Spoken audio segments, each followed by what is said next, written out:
Hello दोस्तों, master जी studio में आपका स्वागत है।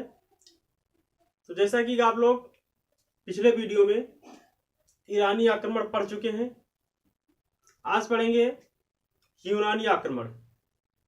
यूनान के प्रांत मकदूनिया के शासक फिलिप का पुत्र जो था सिकंदर, वह अपनी एक बहुत बड़ी महत्वाकांक्षा लेकर के, विश्व विजय का महत्वाकांक्षा लेकर के अपनी विशाल सेना के साथ निकलता है और आसपास के राजाओं को विजित करते हुए भारत की तरफ बढ़ता है। तो आइए एक नजर डालते हैं सिकंदर के आक्रमण पर। कहते हैं मकदूनिया के शासक फिलिप का पुत्र, जो कि पश्चिमी भारत से खैबर के दर्रे से होकर के प्रवेश करता है और वह पश्चिमोत्तर भारत के जो छोटे छोटे राज्य थे उन पर आक्रमण करता है और उनको विजित करता है। उसके बाद वह आगे बढ़ता हुआ सबसे पहले बल्ख यानी बैक्टीरिया, उसके बाद अश्वजाति, फिर निसा राज्य और काबुल होता हुआ हिंदुकुश पर्वत तक पहुंच जाता है।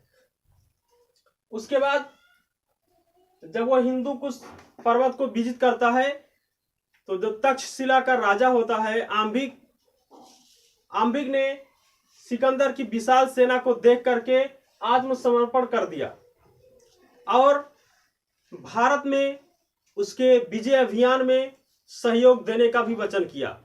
कहा जाता है कि आम्भी ने राजा पोरस पर आक्रमण करने के लिए सिकंदर को कुछ सेना, हाथी और बैल इत्यादि भी भेंट स्वरूप दिए। उसके पश्चात झेलम नदी के तट पर राजा पोरस का युद्ध होता है सिकंदर के साथ। एक महान युद्ध होता है, बहुत ही घनघोर युद्ध होता है राजा पोरस और सिकंदर के बीच में। इस युद्ध को विस्तृता का युद्ध भी कहा जाता है, विस्तृता, और इसके अलावा हाइडे स्पीच युद्ध भी कहा जाता है। ठीक, तो सिकंदर और पोरस के युद्ध पर एक अलग से वीडियो में बनाऊंगा। फिलहाल आप लोग आगे बढ़ते हुए सिकंदर के अभियान के बारे में देखते रहिए। ठीक, कहा जाता है कि सिकंदर ने जब प्रवेश किया भारत में तो पश्चिमोत्तर छोटे छोटे राज्यों को जीतता हुआ हिंदुकुश पर्वत, फिर तक्षशिला का शासक, उसके बाद वह झेलम नदी के तट पर राजा पोरस से युद्ध करता है। इसमें सिकंदर विजयी होता है। भाग्यवश और दुर्भाग्यवश राजा पोरस, जो कि बहुत ही साहसी थे, बहुत ही निर्भीक थे, उनकी पराजय होती है। उसके बाद सिकंदर ने 2 नगर बसाए भारत में। एक नगर जो विजयनगर की राज्य थी, उस पर अपना अधिकार करने के बाद निकैया नामक राज्य, और दूसरा बुकाफेला जो कि अपने प्रिय घोड़े के नाम से उसने यह नगर बसाया था।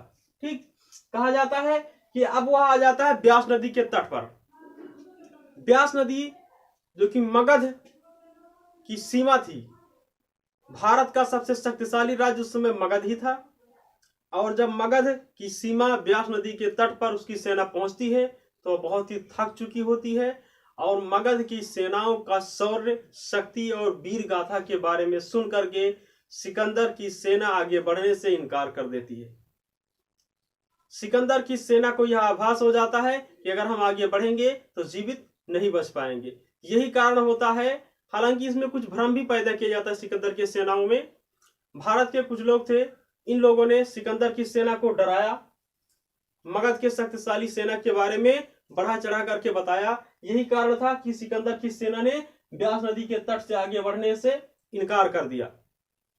उस समय मगध पर एक बहुत ही विलासी शासक था जिसका नाम था धनानंद। तो कहा जाता है जब सिकंदर की सेना इधर से ब्यास नदी को पार करने से इनकार करती है और फिर वापस लौटती है, तो वापस जाते समय सिकंदर का जो कुछ जातियां होती हैं जंगल की या छोटे छोटे राज्य होते हैं, वो लोग विरोध करते हैं। उनसे युद्ध करता हुआ सिकंदर वापस जाता है और बेबीलोनिया में उसकी मृत्यु हो जाती है।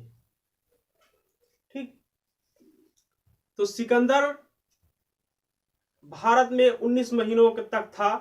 उसके बाद में उसका कोई विशेष प्रभाव नहीं पड़ा सिकंदर के आक्रमण का।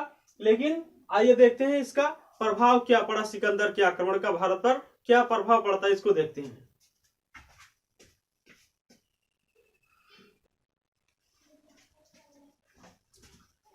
देखिए, अब सिकंदर के आक्रमण में ध्यान रखने वाली बातें जो हैं, वह जो आपके एग्जाम के लिए अनिवार्य है या बार बार आता है। सबसे पहले सिकंदर ने 326 ईसा पूर्व में भारत पर आक्रमण किया। ठीक, उसके बाद सिकंदर यूनान के शासक फिलिप का पुत्र था। सिकंदर दूसरा विदेशी आक्रमणकारी था भारत पर। उसके बाद सिकंदर का प्रभाव जो हुआ इसके आक्रमण का, पहला छत्र प्रणाली का विकास हुआ भारत में, दूसरा मुद्रा निर्माण कला में भी विकास हुआ। उसके बाद गांधार शैली जो भारत में विकसित हुई, यह भारत यूनानी शैली का मिश्रण कहा जाता है। उसके बाद भी सिकंदर के आक्रमण से भारत और यूनान के बीच में एक जल मार्ग और 3 स्थल मार्गों के बारे में लोगों को जानकारी हुई, जिससे आपस में व्यापार करना, लोगों के एक दूसरे के विचार को सम्मिश्रित करना, लोगों के अंदर जागरूकता फैली। ठीक, इन मार्गों से एक दूसरे देशों से भी व्यापार बड़े मात्रा पर होना शुरू हुआ। ठीक, उसके बाद कहा गया है कि सिकंदर के साथ में निरियाकस, अरिस्टोबुलस और एनासीक्रिटीज जैसे महान विद्वान भारत में आए, जिन्होंने भारतीय इतिहास को और ही सुगम और समृद्ध बनाया। ठीक, तो सिकंदर का राजनीतिक रूप से कोई विशेष प्रभाव नहीं रहा भारत पर, किंतु भारत में राष्ट्रीय एकता को बल मिला। जो छोटे छोटे राजा थे आपस में एकता बनाने लगे, ताकि कोई विदेशी आक्रमणकारी आए तो उसका हम लोग एक साथ सामना कर सके। तो सिकंदर के आक्रमण का कहेंगे राजनीतिक प्रभाव नहीं हुआ। सिकंदर 19 महीनों तक भारत में रहा, जो कि लगातार ज्यादातर समय युद्धों में व्यस्त रहा। सिकंदर का प्रमुख युद्ध जो होता है राजा पोरस के साथ झेलम नदी की घाटी पर होता है। ठीक, तो आज सिकंदर का आक्रमण समाप्त हुआ, इसके प्रभाव हो गए। प्रमुख पॉइंट आप याद रखिएगा, 326 ईसा पूर्व में उसने भारत पर आक्रमण किया। उसके बाद ब्यास नदी से आगे बढ़ने से उसकी सेनाओं ने मना कर दिया, और अंत में वापस जाते समय बेबीलोनिया में उसकी मृत्यु हो गई। ठीक, तो सिकंदर समाप्त हुआ। आगे आप पढ़ेंगे इसके बाद मौर्य साम्राज्य। तो ये वीडियो यही समाप्त होता है। आप लोग हमारे चैनल से जुड़े रहिए, लाइक कीजिए, शेयर कीजिए और सब्सक्राइब कीजिए। ठीक, धन्यवाद।